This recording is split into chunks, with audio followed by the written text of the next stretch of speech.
Next हमारा topic है top 15 questions for NEET 2021 electric charges and fields. पहला chapter है 12th क्लास का हमारा, और इसमें पोटेंशियल और कैपेसिटर नहीं है, electric field, electric forces, flux, dipole के बारे में बात करेंगे। पहला टॉपिक है हमारा कूलम्स लॉ। नीट 2019 में क्वेश्चन आया हुआ है इसमें। अब देखो जी क्या कह रहा है जी क्वेश्चन। टू पॉइंट चार्जेस हमारे पास हैं A and B, having charges plus q charge है और minus q charge है respectively, are placed at a certain distance apart। कुछ distance apart पे हैं, suppose r distance है।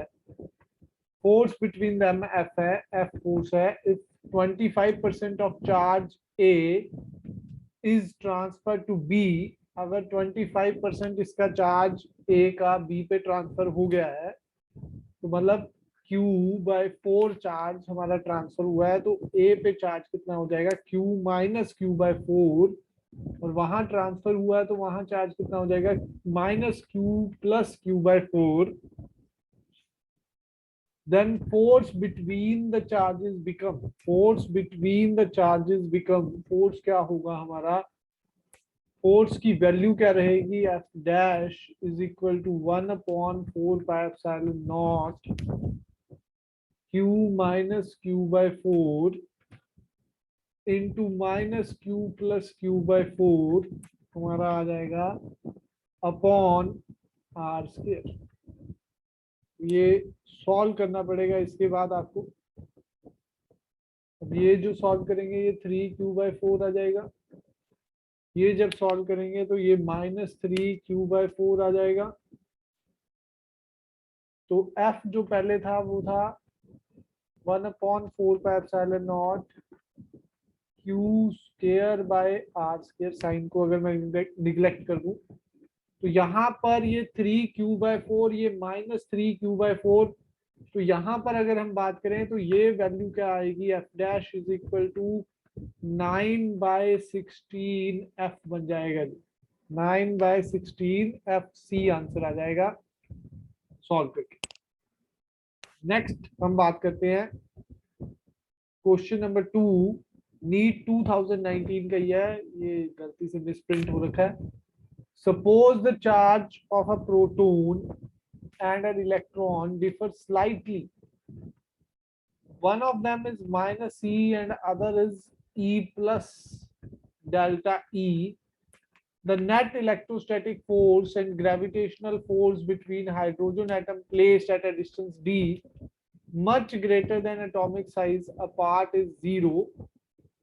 मतलब ज्यादा अगर एटॉमिक साइज से ज्यादा डिस्टेंस लेंगे तो वो 0 है। then the value of delta E की वैल्यू क्या है। If net electrostatic force and gravitational force between the atom placed at a distance d much greater than atomic size is 0। देखो जी एटॉमिक साइज, देखो इलेक्ट्रोस्टैटिक फोर्स तो क्या होगा, F E is equal to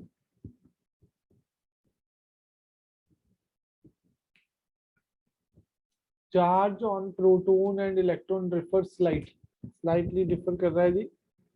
तो electrostatic force 1/4 pi epsilon naught, charge में देखो differ कर रहा है हमारा प्रोटॉन। देखो जी हाइड्रोजन एटम है, हाइड्रोजन एटम की बात करनी पड़ेगी। प्रोटॉन का चार्ज है E प्लस डेल्टा ई, एक प्रोटॉन होता है और एक इलेक्ट्रॉन होता है। दो हाइड्रोजन एटम है, 2 hydrogen atom placed d distance apart. ठीक है जी। तो यहाँ पर चार्ज क्या आएगा दोनों पे, तो ये भी proton E plus delta T और इलेक्ट्रॉन माइनस ई। तो नेट चार्ज इस पे डेल्टा ई आ जाएगा, इस पे भी नेट चार्ज डेल्टा ई आ जाएगा। तो डेल्टा ई, क्योंकि देखो माइनस ई ये तो ऐड करोगे तो टोटल चार्ज डेल्टा ई ही बचा ना जी। तो डेल्टा ई का स्क्वायर हो जाएगा by distance D square, D distance apart है। ठीक है जी। तो ग्रेविटेशनल फोर्स क्या आएगा, मास हमारे को पता ही है, हाइड्रोजन का मास। ठीक है जी। तो Gm1m2 मास ऑफ हाइड्रोजन, इस पे भी मास ऑफ हाइड्रोजन। तो ग्रेविटेशनल फोर्स हमारा क्या रहेगा, जी मास ऑफ हाइड्रोजन का स्क्वायर ही हो जाएगा बाय डी स्क्वायर। ठीक है जी। अब since the net force on the system, अगर हम बहुत ज्यादा दूरी पे लेते हैं तो सिस्टम का नेट फोर्स जीरो है। नेट फोर्स जीरो होने का मतलब आप समझते हैं कि electrostatic force is equal to gravitational force हो गया। तो यहां से हम अगर हम बात करें तो 1/4 pi epsilon naught delta E का square by D square is equal to G M square H by D square. अब सॉल्व आपको करना पड़ेगा, डी स्क्वायर से डी स्क्वायर कट गया, कैलकुलेशन करनी पड़ेगी। हाइड्रोजन का मास गिवन है जी 1.67 इंटू 10⁻27। ठीक है जी। 1/4 पाई एप्सिलॉन नॉट की वैल्यू पता होती है हमें, जी की वैल्यू पता होती है, सारी वैल्यूज डालेंगे तो डेल्टा ई की वैल्यू आ जाएगी। डेल्टा ई स्क्वेयर हमारा क्या बनेगा जी, जी 6.67 इंटू 10⁻11।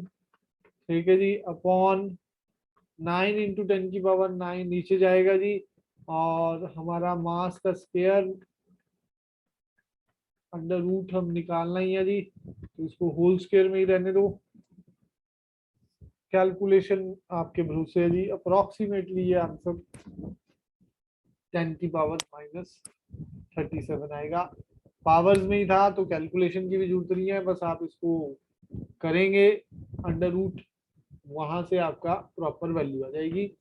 इसको एक पॉइंट इधर कर दें, ये 12 हो जाएगा, नहीं वैसे जरूरत नहीं है, ऊपर जाएगा तो 10⁻20 10, और ये अप्रोक्स सही बिल्कुल 10⁻−37 में ही आएगा। ऑर्डर ही पूछा है ओनली, तो ये भी ध्यान रखना है, कई बार कैलकुलेशंस में लग जाते हैं हम। नेक्स्ट आ जाओ जी, क्वेश्चन नंबर 3 हमारा ये नीट 2016 से है, और ये दो क्वेश्चन है ऐसे ही, एक 2013 का है और 16 का, पेंडुलम टाइप के क्वेश्चन है। ये थोड़े से टिपिकल आए हुए हैं अगर हम बात करें कूलम्स लॉ। तो देखते हैं जी इस बारे में, इसको क्वेश्चन को, two identical charge spheres suspended from a common point by two massless strings of length L। Massless string है जिसकी लेंथ L है। ठीक है जी। अब ये जो स्ट्रिंग वाले क्वेश्चन होते हैं, इसका जो हमारा फिनोमिना है, ये थीटा एंगल होता है, टेंशन टी होती है जी। इसमें मैं एक फार्मूला आपको याद कराना चाहूंगा, वेट mg। ठीक है जी। और यहाँ पर इलेक्ट्रोस्टैटिक फोर्स लग रहा होगा। ठीक है जी। तो ये कंपोनेंट का जाएगा जी, ये थीटा, तो ये टी कॉस थीटा और ये टी साइन थीटा। ठीक है जी। तो टी कॉस थीटा हमारा बैलेंस करेगा जी mg को, और टी साइन थीटा बैलेंस करेगा जी एफ को। ठीक है जी। तो यहाँ पर एक फार्मूला डायरेक्ट याद ही रखना है, अगर पेंडुलम का क्वेश्चन आता है तो थोड़ा ध्यान से पढ़ना है उसे। F P by M G, tan theta is equal to F P by M G. इस क्वेश्चन को रीड करते हैं जी, मैंने डायरेक्ट ये फार्मूला आपको बता दिया है। Two identical charges, charge spheres identical है, रेडियस सेम था, charge spheres of common suspended from a common point by two massless string, length L है स्ट्रिंग्स की। ठीक है जी। डी डिस्टेंस अपार्ट है, इनिशियली डी डिस्टेंस अपार्ट है हमारा। ठीक है जी, small D distance apart, because of their mutual repulsion the charge begins to leak, charge leak होना शुरू हो गया at a constant rate। ये याद रखना है जी, मतलब dq by dt कांस्टेंट है। ठीक है जी। dq by dt क्या है जी, कांस्टेंट है। as a result the sphere approach each other with speed v, ये अप्रोच कर रहे हैं v स्पीड से, और v वेरी कर रही है as a function of distance x के डिस्टेंस से वेरी कर रही है। इनिशियली d डिस्टेंस था, अब जब अप्रोच करेगी तो हमारा डिस्टेंस क्या हो गया जी, लेट कर लिया इन दोनों के बीच में डिस्टेंस क्या है, x। मतलब डिस्टेंस का वेरिएशन देखना है। tan थीटा, अब देखो एफ की वैल्यू क्या होगी, डिस्टेंस x पे चला जाएगा क्योंकि k आइडेंटिकल थे, चार्जेस सेम है दोनों पे, k q square by x square. यहाँ पर tan थीटा की जो हमने वैल्यू निकाली है वहां पर डायरेक्ट हम डालेंगे तो फार्मूला बनेगा k q square by x square m g. ठीक है जी। जब एंगल छोटा होता है तो tan थीटा और sin थीटा को एंगल के अप्रोक्सीमेटली इक्वल ले सकते हैं। देखो जी, ये टोटल डिस्टेंस x है जब ये मूव कर रहा है, मतलब वेरिएबल। ठीक है जी। अब यहाँ पर अगर मैं बात करूं, ये x/2 हो जाएगा, तो tan थीटा और approximately equal to sin theta कर सकते हैं जब आपका angle is very small, theta is d is less than l है, बहुत ही छोटा है डी, तब ये केस अप्लाई हो रहा है। ठीक है जी। बेसिकली एंगल ही is equal to tan theta और sin थीटा हो जाता है इस केस में, जब थीटा वेरी स्मॉल। तो यहाँ पर परपेंडिकुलर x/2 और l हमारा हाइपोटेन्यूज, तो साइन tan थीटा को x/2l कह सकता हूँ जी मैं। ठीक है जी। तो x/2l is equal to k q square x square m g. ठीक है जी, एक्स स्क्वायर एम जी। तो यहाँ पर अगर मैं बात करूं तो क्या आ जाएगा हमारा वैल्यू, के क्यू स्क्वायर, के क्यू स्क्वायर, यहाँ से क्यू स्क्वायर की वैल्यू निकाल लो जी। क्यू स्क्वायर क्या आ जाएगा हमारा, एक्स क्यूब इधर चला जाएगा, एम जी ऊपर चला जाएगा, बाय 2l और के। यहाँ से क्यू स्क्वायर की वैल्यू आ गई। अब यहाँ से मैं क्या कह सकता हूँ, Q is directly proportional to x की पावर 3/2। अब यहाँ से आप डिफरेंशिएशन करेंगे वेलोसिटी को निकालने के लिए, differentiating both side with respect to t, क्योंकि रेट ऑफ चेंज लीकेज हो रही थी चार्ज की, तो वहां से समझना है dq/dt चाहिए आपको, वेलोसिटी चाहिए तो आपको v का फार्मूला आपको पता ही है, dx/dt। तो डिफरेंशिएशन करेंगे 2q dq/dt, यहाँ आ जाएगा 3x स्क्वायर dx/dt, और ये mg/2lk। ठीक है जी। अब अगर हम बात करें dx/dt क्या हो जाएगा, v, बाकी सब कुछ कांस्टेंट है उसको मैं छोड़ देता हूँ जी, ये v आ गया। बचा क्या प्रोपोर्शनैलिटी में, q, ये भी कांस्टेंट था मैंने पहले ही बता दिया, m कांस्टेंट है, g l k सब कांस्टेंट है, 2 3 बाय एक्स के, बाय एक्स के।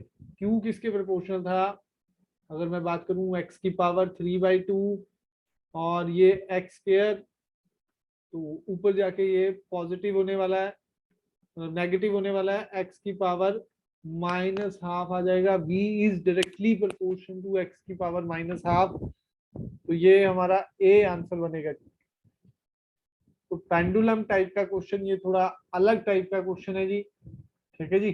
सिंपल क्वेश्चंस भी हैं पर ये थोड़ा लेवल अप है, नीट 2016 का पेपर थोड़ा टफ था।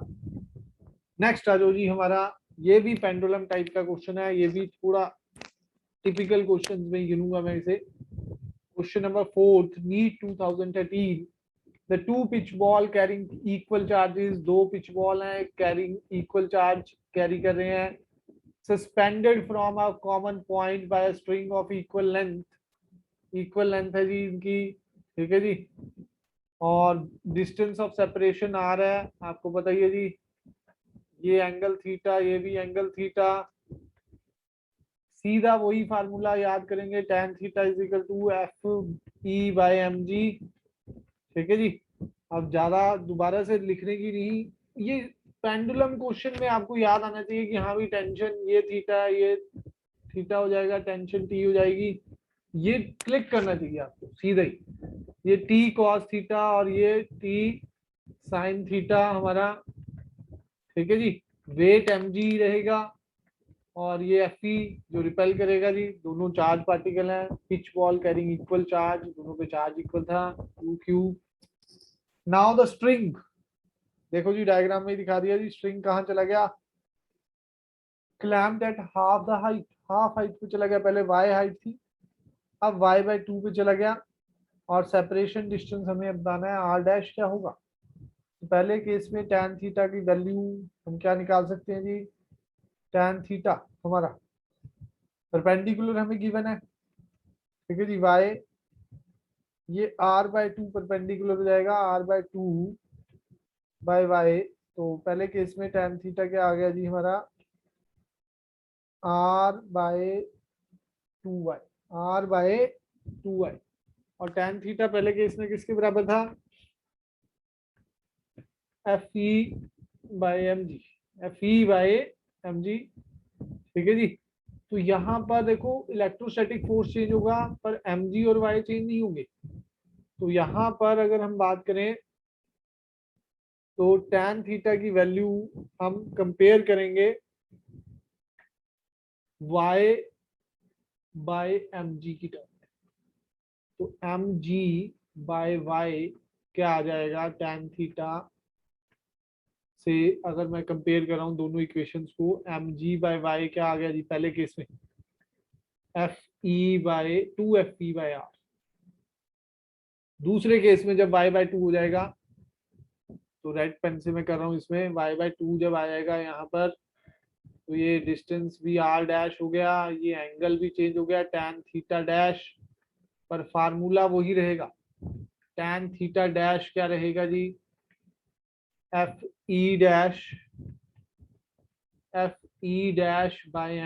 mg तो वही रहेगा जी हमारा। नेक्स्ट अगर हम बात करें tan थीटा डैश क्या होगा r/y/2, ठीक है जी। तो यहाँ दोनों को कंपेयर करूंगा, r/y/2 is equal to Fe-mg। तो यहाँ पर कंपेयर करके mg/y की वैल्यू निकालूंगा मैं। mg/y क्या आ जाएगा यहाँ पर Fe-2r डैश, दोनों इक्वेशनें कंपेयर होंगी जी। 2Fe/r is equal to Fe-2r dash.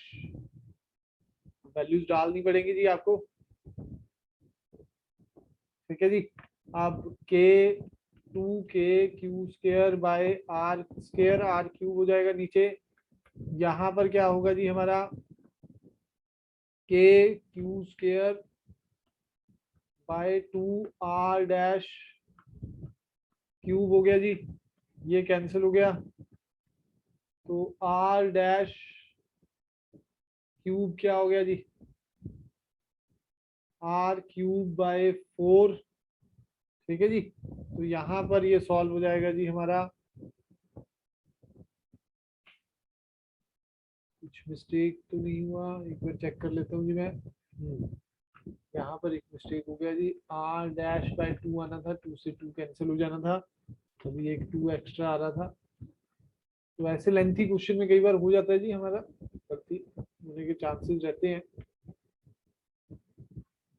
ठीक है जी। तो आपने भी ध्यान रखना है जी, क्योंकि हाफ है ना जी, हाफ से आप लेंगे एंगल जब निकालेंगे tan थीटा डैश, तो r'/2/y/2, ठीक है जी। यहाँ 2 आना था, और जब आप सॉल्व करेंगे r डैश की वैल्यू r/√3√2, क्यूब रूट आएगा जी 2। ये दो क्वेश्चन थोड़े लेंथी है, नेक्स्ट इजी रहेगा, बहुत ही आसान क्वेश्चन है, हमारा 2010 में आया हुआ है जी, ठीक है जी। अकॉर्डिंग टू कूलम्स लॉ इस क्वेश्चन को करेंगे हम। तो ये भी कूलम्स लॉ पे बेस्ड है। 2 positive ions each of charge q separated by distance d, ठीक है जी। F is the force of repulsion between the ions. The number of electrons missing from each ion. Number of electron missing हमें निकालना है, बहुत ही आसान सा question है। F is equal to हमारा क्या आ जाएगा 1/4 पाई, क्योंकि एप्सिलॉन नॉट की टर्म्स में है, 4 pi epsilon naught q² by हमारा डिस्टेंस है d²। q की वैल्यू है n, ठीक है जी। अब q की वैल्यू हमारी n है, तो e हम n निकालना है हमें नंबर, तो यहाँ पर डाल दो जी f × 4 pi epsilon not D square ऊपर चला जाएगा, ठीक है जी, एन स्क्वायर ई स्क्वायर, ठीक है जी। तो सी आंसर आ रहा है जी, बिल्कुल सही। N square 4 pi epsilon naught F d square by e square, under root निकालेंगे तो ये सी ऑप्शन बन जाएगा जी हमारा। नेक्स्ट देखते हैं जी, बहुत इजी क्वेश्चन था कूलम्स लॉ के अकॉर्डिंग। अगला इलेक्ट्रिक फील्ड पे है जी, बहुत ही ये भी इजी क्वेश्चन है।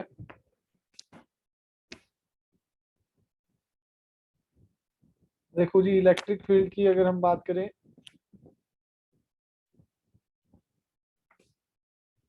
Electron falls from rest through vertical height H, height H से फॉल कर रहा है जी, in a uniform and vertically upward directed electric field E vector.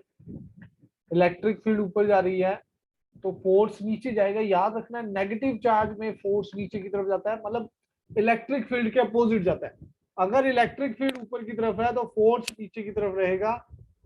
The direction of electric field is now reversed, keeping the magnitude same. A proton allowed to fall from the rest in it through same vertical height. Time of fall हमें निकालना है, comparison करते हैं। Time of fall की बात करते हैं, h is equal to u t plus half a t square, rest से गिर रहा है तो हाफ ए टी स्क्वायर। तो टाइम का फार्मूला क्या हो गया, यहाँ से अगर हम बात करें तो अंडर रूट 2h बाई ए। अब एक्सेलरेशन की बात करते हैं, ये फोर्स मैंने निकाल दिया है, small E capital E is equal to M A. Net force mass into acceleration के बराबर होता है, तो एक्सेलरेशन क्या हो गया जी, charge into electric field by M. तो यहाँ पर अगर हम डाल दें ये value 2h by E into capital E, M ऊपर चला गया तो T is directly proportional to root M. तो मास इंक्रीज हुआ है तो time of fall of electron in comparison to time of fall of proton. Electron का time of fall smaller रहेगा क्योंकि मास कम था तो जल्दी गिरेगा जी, और मास ज्यादा है तो वो लेट गिरेगा। ठीक है जी, कंपैरिजन करना है। ठीक है जी, प्रोटॉन का पूछा होता है तो ग्रेटर आ जाता, बस यहाँ पर इलेक्ट्रॉन का पूछा है तो स्मॉलर। 2018 में आया हुआ क्वेश्चन है जी। नेक्स्ट अगर हम बात करें, ये भी 2018 में आया हुआ क्वेश्चन है। A toy car of charge Q, toy car है जिसपे चार्ज क्यू है, ठीक है जी, और फ्रिक्शनलेस हॉरिजॉन्टल सरफेस पे जा रही है, plane surface, under the influence of an electric field. ठीक है जी, force Q E increases the velocity, मतलब वो वेलोसिटी को इंक्रीज कर रहा है, force Q E from zero, rest से चली फिर 6 तक पहुंच गई जी, ठीक है जी, in 1 second. At an instant the direction of the field is reversed. उसके बाद फील्ड की डायरेक्शन रिवर्स कर दी जी, फील्ड की डायरेक्शन रिवर्स करी है तो क्या हुआ, आपको पता लग गया कि वहां पर फोर्स रिवर्स हो जाएगा, क्यू ई इधर को लगेगा। ये हम कहेंगे 1D plus electrostatic force electrostatic का क्वेश्चन बन गया। एक तरह से 1 डायमेंशन भी यूज होगा यहाँ पर। जैसे ही फील्ड की डायरेक्शन चेंज हुई तो फोर्स चेंज हो जाएगा डायरेक्शन में। Car continues to move 2 more seconds under the influence of this field. The average velocity and the average speed of the toy car between 0 to 3 second। देखो 0 to 3 second में पहले तो displacement निकालना पड़ेगा आपको और डिस्टेंस निकालना पड़ेगा। ठीक है जी, डिस्टेंस और डिस्प्लेसमेंट की बात करें तो पहले एक्सेलरेशन निकालनी पड़ेगी। 0 to 6 गया था 1 सेकेंड, 1 सेकेंड लगा था, तो एक्सेलरेशन क्या रहेगी 6 माइनस 0 बाय 1, तो 6 मीटर पर सेकेंड स्क्वायर, 6 मीटर पर सेकेंड स्क्वायर एक्सेलरेशन आ गया। तो डिस्टेंस 1 सेकेंड में कितना ट्रेवल हुआ, हाफ ए टी स्क्वायर। तो ये 3 मीटर हमारा डिस्टेंस आ गया जी, S1 फर्स्ट सेकेंड में। फिर 2 सेकंड और चला, इलेक्ट्रिक फील्ड का मैग्नीट्यूड सेम रहा है, मैग्नीट्यूड सेम रहा है तो डायरेक्शन अपोजिट हो जाएगी। ठीक है जी। तो 1 सेकंड से 2 सेकंड के बीच में कितना चलेगा जी, फिर वो -3 वापस आएगा जी। पहले यहाँ गया 3 मीटर चला 1 सेकंड तक, 0 to 1, फिर 1 to 2 में क्या रहेगा, 1 to 2 में वापस आएगा यहाँ पर 3 मीटर चल के, और फिर 2 to 3 में एक्सेलरेशन सेम है तो 3 मीटर इधर नेगेटिव में चला जाएगा। एवरेज वेलोसिटी निकालूं तो क्या आएगी जी, डिस्प्लेसमेंट बस 3 है, ठीक है, साइन नहीं लिया है, पर 3/3 सेकेंड 1 मीटर पर सेकेंड आ जाएगी। नेक्स्ट अगर मैं स्पीड का देखूं, स्पीड में कितना है, टोटल स्पीड हमारी क्या रहेगी जी, 3 + 3 + 3 9/3 सेकेंड्स, तो ये 3 मीटर पर सेकेंड स्पीड आ जाएगी। ठीक है जी। वेलोसिटी हमारी 1 मीटर पर सेकेंड है और स्पीड हमारी 3 मीटर पर सेकेंड है। ठीक है जी, बहुत ही इजी क्वेश्चन है और थोड़ा सा 1D के साथ आया हुआ है। नेक्स्ट आ जाओ जी, 2010 में इलेक्ट्रिक फ्लक्स का बड़ा पुराना क्वेश्चन है। ठीक है जी। और अब इलेक्ट्रिक फ्लक्स और गॉस के काफी दिन से कम क्वेश्चन आए हुए हैं जी। ठीक है जी।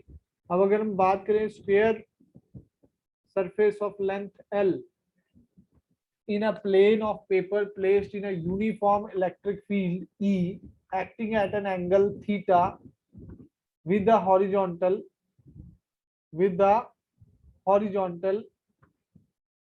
तो हमारा फ्लक्स क्या रहेगा, फ्लक्स हमारा इस पे बताना है, फ्लक्स की वैल्यू क्या रहेगी। हाँ जी, देखो जी, जितनी फील्ड लाइंस अंदर आई उतनी बाहर चलेगी। ठीक है जी, कोई चार्ज तो नहीं है ना जी, यूनिफॉर्म इलेक्ट्रिक फील्ड में रखा हुआ है स्फीयर, कोई चार्ज है नहीं, एंगल थीटा। ठीक है जी, तो इसका आंसर आ जाएगा जी हमारा 0। इसका आंसर क्या आ जाएगा जी हमारा 0 आंसर आ जाएगा। जितनी फील्ड लाइन एंटर करी उतनी ही फील्ड लाइंस बाहर चलेगी। एक तरह से थ्योरेटिकल क्वेश्चन है, थ्योरी बेस्ड है जी, ये बुकलेट में हमारी लिखा हुआ है सारा, बिल्कुल इजी है। नेक्स्ट आ जाओ जी, ये भी गॉस लॉ पे है। अब देखो जी 2011 में आया हुआ है, a charge q enclosed by a Gaussian surface, spherical surface of radius r, if the radius is doubled then outward electric flux, radius double होने से फ्लक्स डबल हो जाएगा क्या, नहीं, चार्ज तो वही है ना जी, चार्ज सेम है तो फ्लक्स क्या रहेगा जी, चार्ज सेम है तो फ्लक्स क्या रहेगा जी, सेम रहेगा, remain the same, remain the same हमारा आंसर आ जाएगा इसमें। बहुत ही इजी क्वेश्चन है। ठीक है जी। नेक्स्ट आ जाओ जी, what is the flux through a cube of side A if a point charge q is at one corner, एक कॉर्नर पे है तो हमारा फ्लक्स क्या आएगा जी, अगर अंदर होता एक कॉर्नर पे तो 8 से डिवाइड हो जाएगा जी। आपको पता ही है जी, ये सारा चीजें बुकलेट में डायरेक्ट लिखी हुई हैं। ठीक है जी, कॉर्नर पे है तो q/8 ε0। ठीक है जी, तो अगर यहाँ फेस पे होता तो q/2 ε0। ठीक है जी, तो ये आंसर आ जाएगा बी, गॉस थ्योरम का डायरेक्ट क्वेश्चन है ये। Dipole in a uniform external electric field, an electric dipole is placed at an angle 30 degree with the electric field की वैल्यू है 2 × 10⁵ न्यूटन पर coulomb. It experiences a torque हमें दे रखा है 4 newton metre. The charge on the dipole, the charge on the dipole, if the length of the dipole is इतना, तो torque का फार्मूला क्या होता है, PE sin theta, PE sin theta. तो P की वैल्यू Q × 2A, Q निकालना है आपको तो अगर हम बात करें पी ई साइन थीटा, अगर हमें क्यू निकालना है तो देखो जी क्या करेंगे जी, हम यहाँ पर सीधा ही लिख लेंगे जी, टॉ की वैल्यू लिख दो 4 न्यूटन, 4/इलेक्ट्रिक फील्ड, और 2 सेंटीमीटर लेंथ भी है, 2 × 10⁻², मैंने सीधा कर दिया जी, टॉ बाय 2a जो लेंथ ऑफ द डायपोल या 2l भी कह देते हैं, और ई साइन थीटा क्यू के बराबर आ जाएगा। डायरेक्ट फार्मूले में डाल दिया, तो यहाँ पर ई की वैल्यू 2 × 10⁵, साइन 30 हाफ, 1 2 पर चला गया, ठीक है जी। तो ये क्यू आ गया जी, 4 से 4 कैंसल, 10⁻⁻5 मतलब +5 है, 10⁻³ आ जाएगा, ऊपर जाएगा 2 मिली कूलम आ जाएगा। डायरेक्ट सॉल्व करा जी। नेक्स्ट आ जाओ जी, कॉन्टिन्यूस चार्ज डिस्ट्रीब्यूशन में हमारा नीट 2020 का क्वेश्चन है, रिसेंटली इस पे क्वेश्चन आया हुआ है कॉन्टिन्यूस चार्ज डिस्ट्रीब्यूशन पे, ठीक है जी। तो spherical conductor of radius 10 centimetre has charge distribution मतलब 3.2 × 10⁻⁻7 coulomb distributed uniformly, what is the magnitude of the field at a point 15 centimeter from the center of the sphere? तो k q बाय r square, बाहर जो electric field outside होती है वो तो बिल्कुल सीधा फार्मूला है, k की वैल्यू है 9 × 10⁹, q हमारा 3.2 × 10⁻⁻7 और 15 × 10⁻², तो ये कटिंग हो गया जी हमारा -5 और ये 4 बचा, ठीक है जी। अब इसको कैलकुलेट कर लेंगे जी हम प्रॉपर, ठीक है जी। अब इसका कैलकुलेशन के बाद हमारा आंसर आ जाएगा जी, वैल्यू हम देखते हैं जी क्या बन रही है।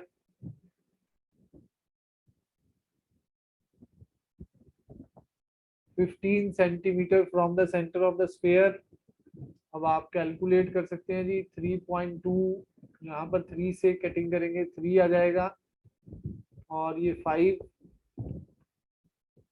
और अगर एक इसमें कटिंग करते हैं तो 2, ये 6 बन जाएगा, मतलब 10 ले लो, यहाँ पावर तो 3 रहेगी, 10⁻³ रहेगा और 2 से मल्टीप्लाई हो जाएगा, 10 से मैंने ये कटिंग कर दिया, 6 × दिस करूंगा तो ये हमारा 19.2,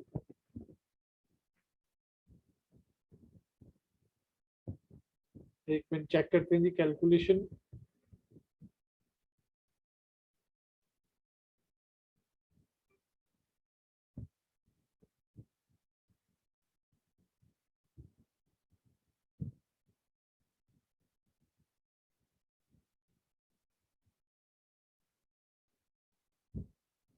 हाँ जी, इसमें बस कैलकुलेशन हमें देखनी है जी, उसके लिए बी ऑप्शन बनेगा जी, कैलकुलेट करेंगे प्रॉपर तो, ठीक है जी। तो आप चेक कर लेना जी, 10⁵ में जाएगा 1.28, ठीक है जी।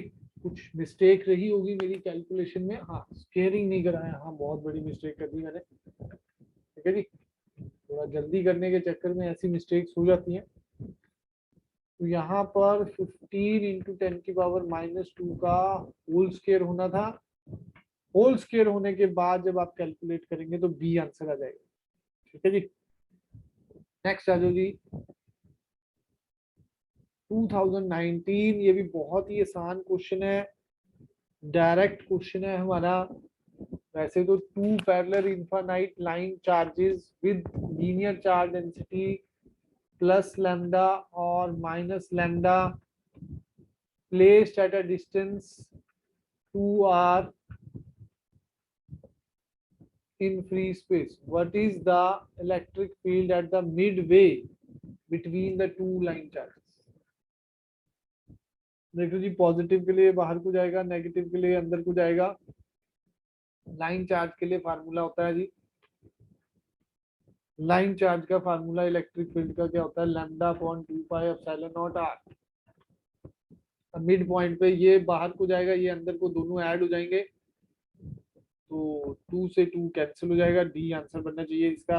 बहुत ही आसान, जब ऐड होंगे देखो ये, तो लैम्डा, ये 2 लैम्डा बाय ऐड होके 2 पाई एप्सिलॉन नॉट आर, ठीक है जी, 2 से 2 कैंसिल हो जाएगा जी, ये आंसर आएगा।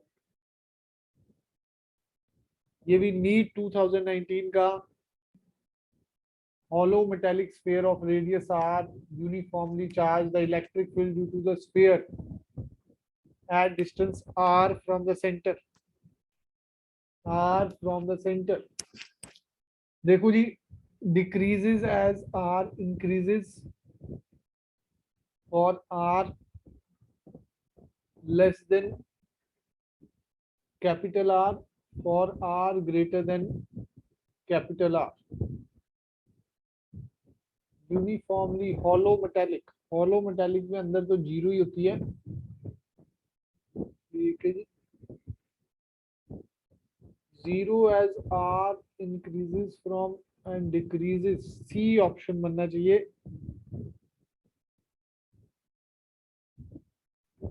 Hollow metallic sphere of uniformly charge, ठीक है जी।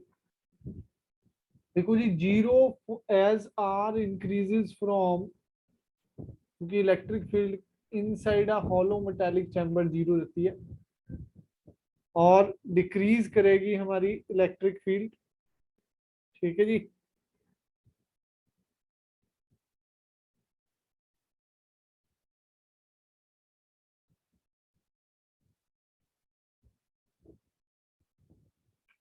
जैसे जैसे अंदर से हम बाहर जाएंगे हॉलो में, यहाँ तो जीरो रहेगी सरफेस तक, उसके बाद इनवर्सली प्रोपोर्शनल टू आर होता है electric field, E is inversely proportional to r square. तो डायरेक्ट फार्मूला है जी, और बहुत ही इजी क्वेश्चन आए हुए हैं जी ये दोनों, और इसका सी आंसर आना था, ठीक है जी। नेक्स्ट हम, देखो जी इसमें सारे फार्मूलाज पढ़ने पड़ेंगे इलेक्ट्रिक फील्ड के, ज्यादा हाई लेवल का क्वेश्चन नहीं आया हुआ है, बस वो दो पेंडुलम टाइप के क्वेश्चंस को छोड़ के बाकी तो इजी क्वेश्चंस हैं, अगर आप ढंग से भी तैयारी करेंगे तो बात बन जाएगी। Thank you.